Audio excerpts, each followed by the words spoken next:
déclaration, Inch'Allah, pour la presse écrite. Hein. Donc, louange à Allah, maître des mondes. Que la paix et le salut éternel soient sur le sceau, le prophète des élus, Sayyidina Muhammad sallallahu alayhi wa sallam. Chers compatriotes, je remercie tous les membres de ma famille et du Rassemblement pour la vérité Ansideg, car ils ont été omniprésents tout le long de ma détention. J'adresse mes salutations les plus déférentes à l'endroit de tous les Sénégalais épris de justice qui m'ont soutenu lors de mon séjour carcéral. Mes remerciements vont spécialement à l'endroit du COLIDEP, à beaucoup d'acteurs de la société civile et de la classe politique, particulièrement à la coalition Yewwi Askan Wi. Permettez-moi à l'entame de mon propos de m'incliner devant la mémoire des illustres disparus du tragique accident survenu sur l'axe Dakar-Tamba à hauteur de 6 kg, qui a fait 40 victimes.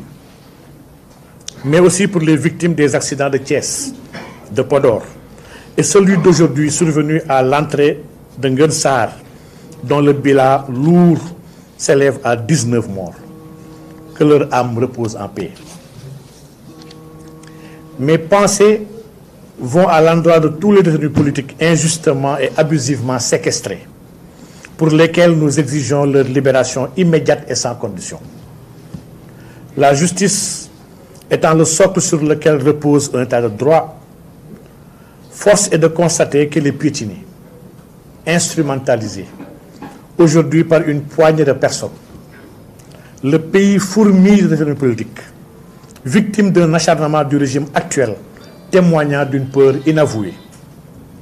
Mon arrestation et mon emprisonnement pendant plus de 4 mois en est une parfaite illustration. Elle n'est rien d'autre qu'une volonté pernicieuse de me réduire au silence et de briser mon élan. Comme vous le savez, l'islam comme alternative dérange au plus haut sommet. Par ailleurs, cet emprisonnement avait aussi pour but de ne pas me permettre de dérouler mon agenda politique articulé autour de 2 voyages que je devais effectuer, l'un au Mali pour une visite de courtoisie à son Excellence Assimi Goïta et l'autre en Moldavie où je devais faire une conférence à l'Université libre internationale de Moldavie sur mon dernier ouvrage intitulé Detawa. Je profite aussi de l'occasion pour rendre un vibrant hommage au grand érudit de l'islam, Imam Alioune Badara Ndao, qu'Allah lui fasse miséricorde. Malgré sa disparition physique, sa pensée et son noble combat ne seront pas vains. J'en profite aussi pour remercier l'administration pénitentiaire de Sébikotane, qui a fait preuve de professionnalisme, de courtoisie et d'humanisme. J'en citerai le chef de cour, Latsouk Diouf, et toute son équipe, avec qui des liens forts se sont noués. Néanmoins, nous exhortons l'État à faire preuve de considération et de respect à l'égard de ces dignes fils de la nation, qui sont désavantagés et discriminés par rapport aux autres corps des forces de défense et de sécurité. Nous avons réfléchi sur une refondation de notre politique carcérale, l'amélioration des conditions de détention et les politiques d'accompagnement post-emprisonnement que nous partagerons ultérieurement. Comme vous le savez, le Sénégal traverse les pages les plus sombres de son histoire. Les crises de toutes formes infestent notre cher pays. Le pays subit de plein fouet les chocs à la fois internes et exogènes. S'agissant des chocs internes, le nœud du problème repose sur une crise spirituelle, axiologique, manifeste dans tous les compartiments de la société. Cette crise sans précédent entraîne le pays dans une impasse totale. Nous avons suivi avec attention la publication du rapport de la Cour des comptes qui défrait la chronique. Cette pratique pernicieuse, consistant à voler les deniers publics, exacerbe une mauvaise gouvernance et un manque de patriotisme notoire de la part des responsables du régime en place. Pendant que d'honnêtes citoyens sont poursuivis pour des broutilles, des délinquants financiers de haute facture sont promus, protégés et évoluent dans une impunité totale. À cela s'ajoute l'échec manifeste du régime en place, dû à un diagnostic à la fois mauvais et complaisant des véritables problèmes du pays.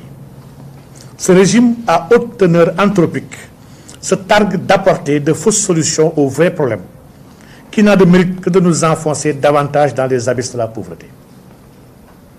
Il est nécessaire aujourd'hui de trouver des consensus transmandats sur certains points essentiels qui transcendent les intérêts partisans afin de dissiper de futurs malentendus pouvant menacer la stabilité et la cohésion sociale que nous devons tous sauvegarder au prix de nos vies.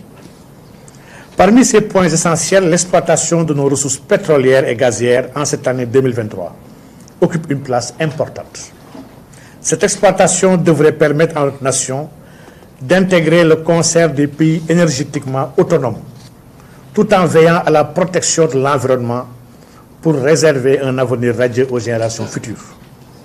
À ce point, vient s'ajouter le projet monétaire en cours, qui n'est que de la poudre aux yeux et un outil de domination pour maintenir les pays de l'AOF dans la dépendance et l'assistanat vis-à-vis des puissances occidentales et des institutions néolibérales internationales. Le Rassemblement pour la vérité Anne Sideg reste attaché à sa vision souverainiste dans sa politique économique, monétaire et culturelle et appelle à la sortie de cet agenda monétaire incohérent, inconsistant et à notre désavantage. Notre parti, qui s'abreuve de l'enseignement du noble prophète Mohammed sallallahu alayhi wa sallam, indexe le mode actuel de gouvernance de sociétés majoritairement croyantes comme la matrice des maux de notre cité et propose l'idéologie de l'islam comme solution alternative à la cruelle de crise des temps modernes.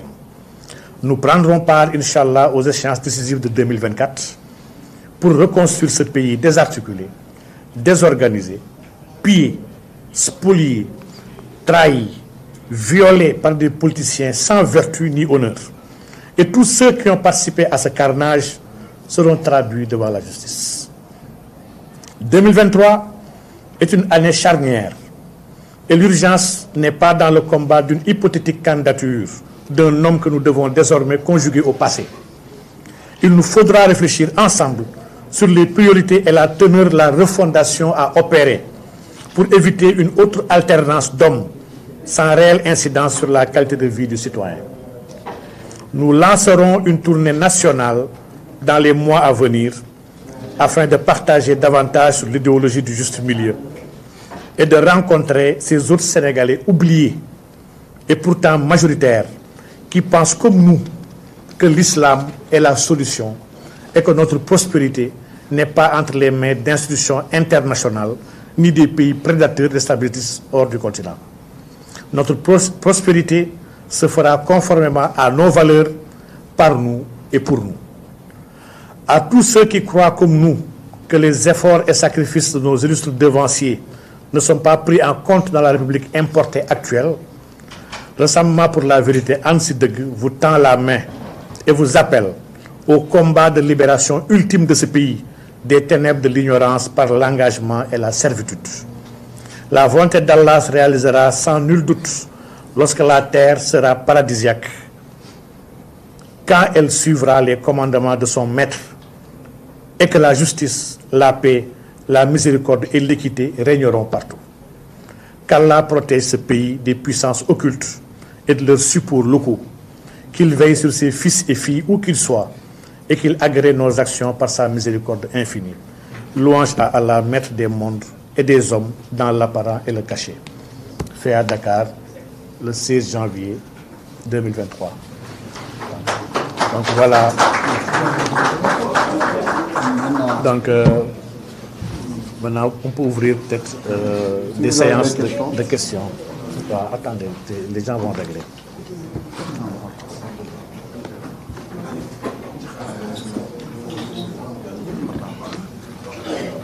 Il faut me coordonner les questions.